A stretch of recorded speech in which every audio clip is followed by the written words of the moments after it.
La nota roja en la prensa. Acontecimientos que conmocionaron a la sociedad. Esto es Archivos Secretos de Policía. Dos ladrones, con el dolor y la desesperación en su rostro, clamaban piedad en medio de una multitud enardecida que gritaban ante el coraje de las injusticias en su localidad. Esta es la historia de las manos justicieras de Texcoco. El reportero de la prensa informó el 28 de abril de 1997 que un grupo de alrededor de 60 personas había tratado de linchar a los dos presuntos delincuentes, tal vez no tanto por el crimen en sí mismo, sino por el hartazgo de que se repitiera siempre lo mismo sin que nada cambiara. Los ladrones siempre se salían con la suya, pero en esa ocasión los vecinos dijeron basta. A través de las vendas colocadas en sus desorbitados ojos, tumefactos por la tremenda golpiza recibida y llenos de espanto, percibían de cerca la sombría imagen de la muerte. Las cuerdas amarradas a sus cuellos apenas les permitían respirar, mientras su corazón parecía estallarles dentro del pecho que apenas si podía ingresar el aire suficiente para mantenerlos vivos, como si un delgado hilo los mantuviera todavía conscientes. El sudor de la muerte los envolvió, recordándoles en esos momentos a sus seres queridos. Todo estaba listo para que fueran colgados, y todo por robar dos miserables llantas usadas de un automóvil que ni de cerca era nuevo.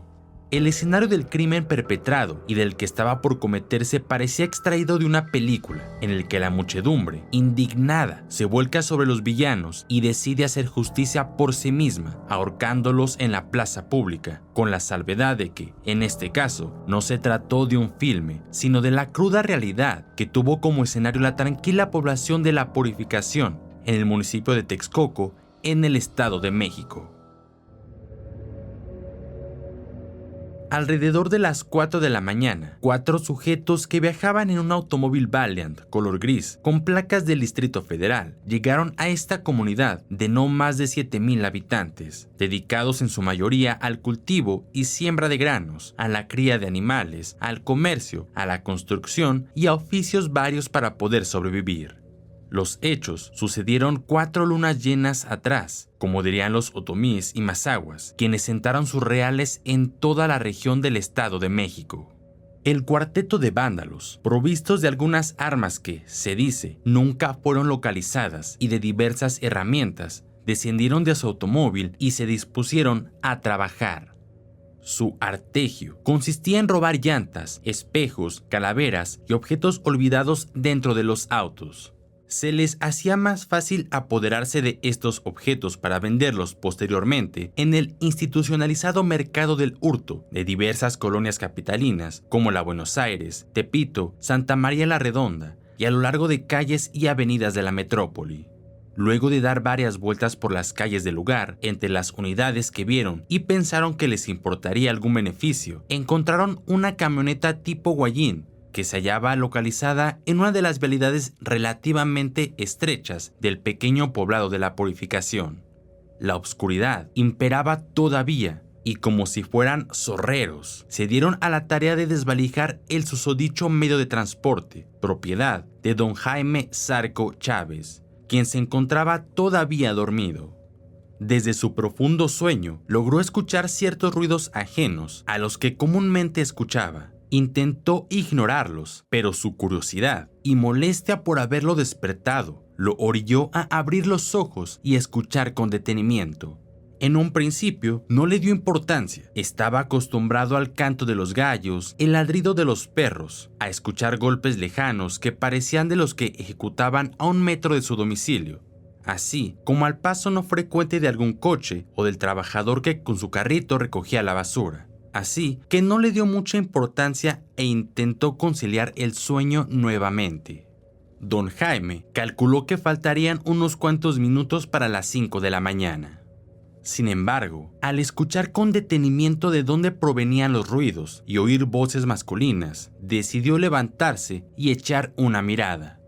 Con sorpresa y coraje, entreabrió la puerta de su casa. observó que había 4 sujetos desconocidos que ya habían desmontado 2 de las 4 llantas de su auto y del otro lado seguían trabajando en su afán por llevarse las otras 2. Sin precaución alguna y arriesgando tal vez su vida por las autopartes de su coche, comenzó a gritar, demandando el auxilio de sus vecinos, en general muy madrugadores, que desde las 5 de la mañana se levantaban para realizar sus actividades. ¡Se están robando mi camioneta! ¡Se están robando mi camioneta! ¡Aquí están los ladrones! ¡Vengan! ¡Vengan pronto!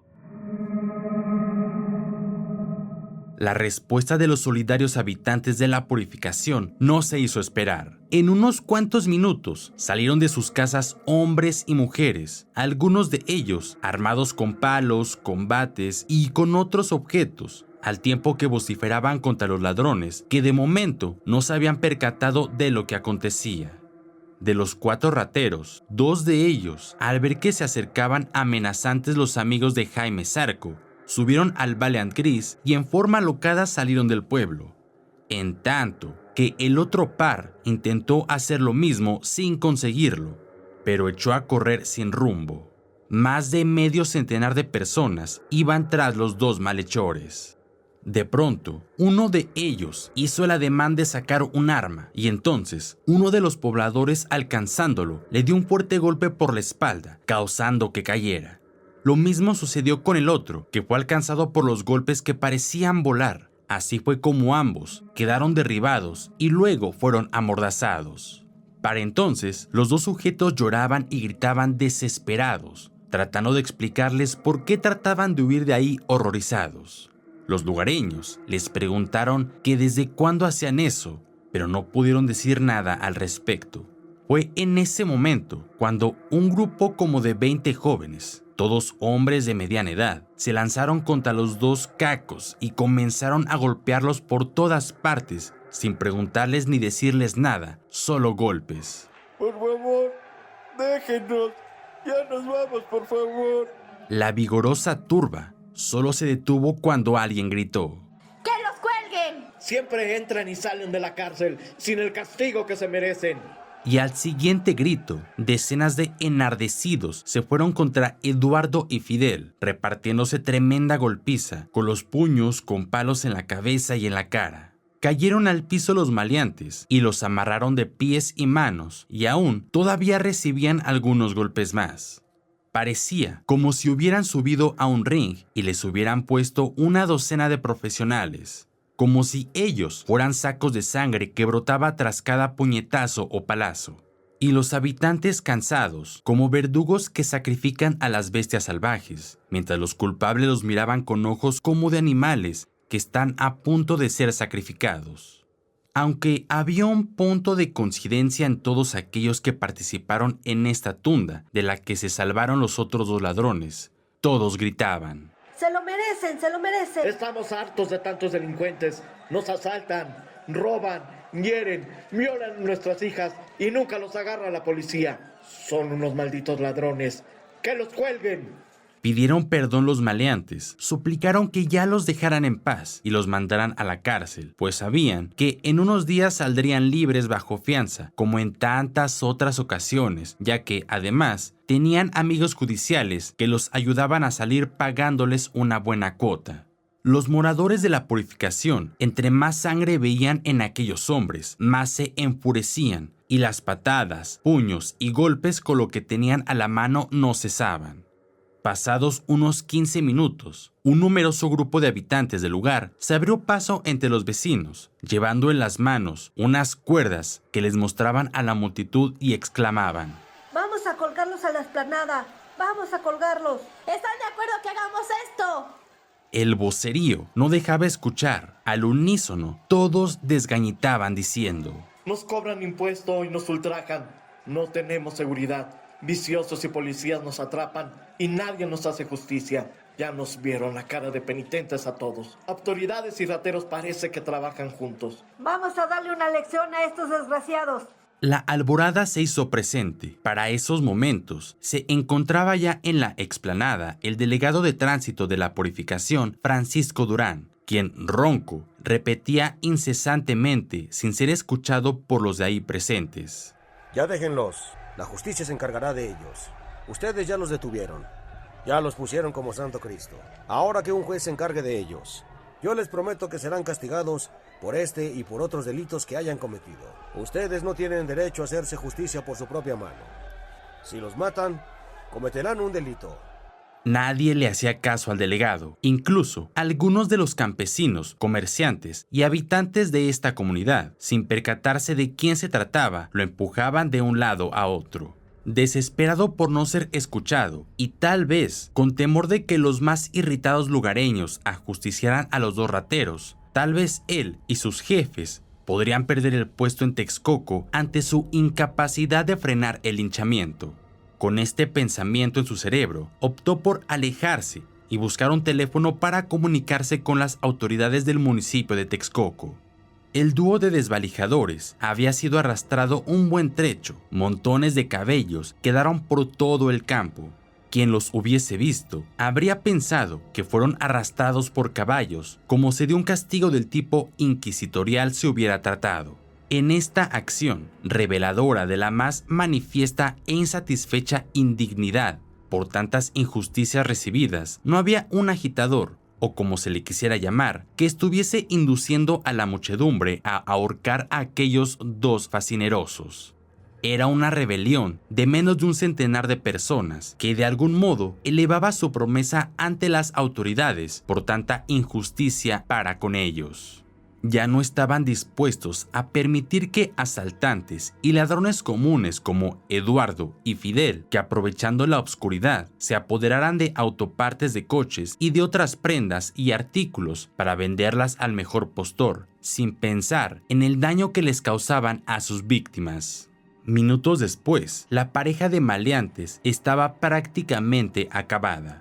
Si un médico los hubiera examinado, como después lo hizo, hubiese dictaminado que tenían politraumatismo cráneoencefálico, lesiones de primer grado en costillas cervicales, dorsales y lumbares, golpes contusos, heridas en toda su maltrecha humanidad, producidas por los objetos pesados, además de infinidad de lesiones en la región ocular, así como pinchazos e inflamación en testículos y rostro. En conclusión, lesiones que ponían en peligro la vida de los, hasta esos momentos, candidatos a la pena de muerte.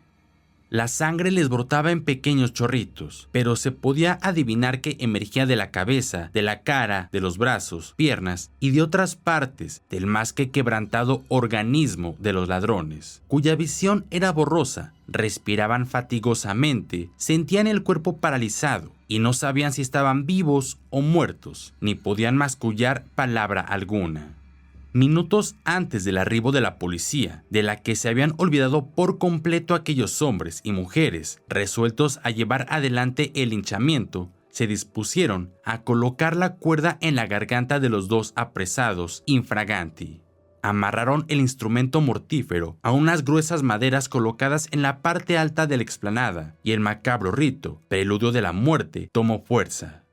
Al sentir el escozor y lo rasposo de las cuerdas en el ya sangrante cuello, los sentenciados a muerte dieron señas de volver en sí. Emitieron débilmente una frase que apenas si escucharon quienes estaban a un paso de ellos. No, por favor, no nos maten, no volveremos a robar. Por piedad, llévenos a la cárcel, pero no nos maten, tenemos familia. Algunos de los copartícipes en el linchamiento los increparon entre el caos imperante. Ya estamos hartos de latrocinios y asaltos. La policía los protege a ustedes, a cambio de dinero. En el municipio no nos hacen caso, se burlan de nosotros. Los judiciales no cumplen las órdenes de aprehensión de los jueces. Las mordidas son el pan de cada día. Texcoco es una cueva de ladrones. Ya no soportaremos esta situación. Ahora tendrán un escarmiento. ¡Que los cuelguen! ¡Que los cuelguen! El linchamiento aparentemente culminaría con la horca para Eduardo y Fidel, cuando de improviso llegó un ejército de policías. Después de 3 largas horas de diálogo con autoridades policíacas, los enardecidos moradores finalmente optaron por entregar a los delincuentes, no sin antes exigirle al subprocurador interino de Texcoco justicia y que en el lugar se implemente mayor vigilancia, pues según dijeron, estaban hartos de los constantes robos y asaltos que se dan en la zona sin que autoridad alguna tomara cartas en el asunto. Por su parte, armados con pistolas y macanas, los agentes se abrieron paso entre los irritados habitantes del pueblo. Deténganse, nosotros nos encargamos de ellos. Los sabuesos rápidamente retiraron las cuerdas de las cabezas de los sentenciados, los tomaron por los brazos, los protegieron y enfilaron rumbo a los vehículos policiales. En el trayecto, los moradores seguían gritando enfurecidos. Si los dejan libres, ustedes pagarán las consecuencias. Queremos que los castiguen, que no los dejen salir. Si salen, los colgaremos y esta vez no llegará la policía. Los acusados rindieron su declaración, haciendo hincapié en que era la primera vez que cometían este tipo de delito. En esos momentos, 2 corpulentos agentes les susurraron al oído que los interrogarían estrechamente para que dijeran la verdad, y la respuesta no se hizo esperar. No, jefe, así está bien. Ya hemos caído varias veces, pero casi siempre hemos obtenido la libertad bajo fianza. ¿Quiénes son los 2 que huyeron? Eso sí no se lo podemos decir, jefe. Usted sabe, no somos chivas. Con la plena confesión de su delito, el agente del Ministerio Público elaboró la consignación y en menos de 24 horas los envió en una patrulla debidamente escoltada a la cárcel Molino de las Flores, bajo los cargos de robo y asociación delictuosa. Aún con el rostro hinchado y tumefacto, los rateros, que tenían dificultad para caminar por la paliza recibida, ocuparon una celda de 4x4 en compañía de otros 8 presos. De acuerdo con la información del Ministerio Público, la pareja de ladrones, sorprendida en la purificación, en los momentos en que hurtaban partes de automóviles, deberían pasar unos 7 años en prisión. Sin embargo, sus defensores sostuvieron que la pena privativa de libertad debería ser menor a 5 años, porque no se trató de robo de vehículo, cuya sanción sí es más punible. En esos casos, los jueces son quienes tienen la última palabra. Un caso en que los pobladores intentaron hacer justicia por su propia mano ante la ineptitud de las autoridades. Puedes escuchar este y otros podcasts OM en Apple Podcast, Spotify, Google Podcast, Acast, Deezer, Amazon Music y seguir la conversación en la cuenta de Twitter @podcastom o al correo podcast@om.com.mx. Esta es una producción de La Prensa y El Sol de San Luis para Organización Editorial Mexicana.